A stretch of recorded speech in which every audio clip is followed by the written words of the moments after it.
nó của chân này tôi xe bây giờ chính giải do hay cứ xe xong treo sẽ có chưa lỡ li nó loa tê u loa tơ trồng lỡ ship lỡ sẽ tỏ trong họ bê nhỉ đi ra cha gì tu lọ mô đi cú nó tơ trồng ship lỡ nhỉ khó khó lòng sáng doa lỡ lòng có chưa? Thấy gió có chưa con đi?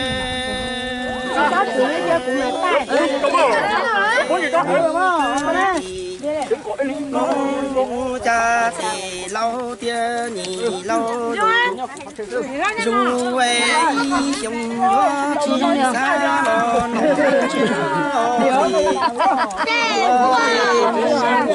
gió luôn xa Tôi có chơi hả? Có chơi hả? Có sai.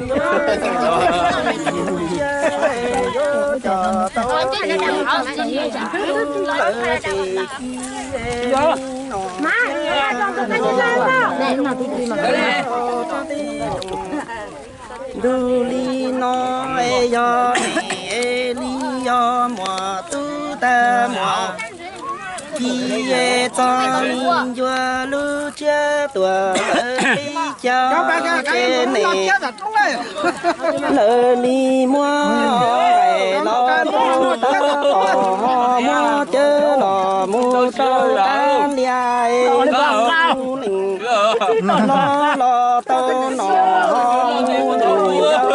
nè mua rong hỏi xem món nữ xoay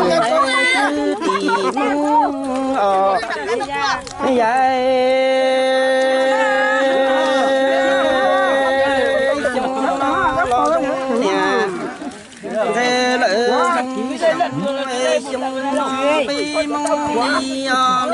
nó nè cứ câu trong tí do nhá rồi con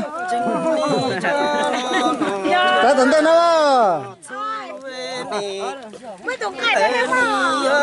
Thằng cày à? Ta chủ biết quay sai mà tao ăn nó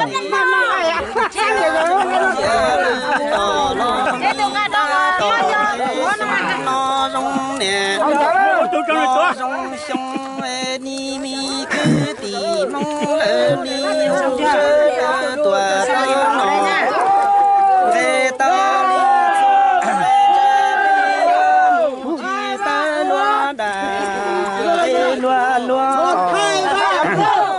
trời ơi trời ơi giống thépเลย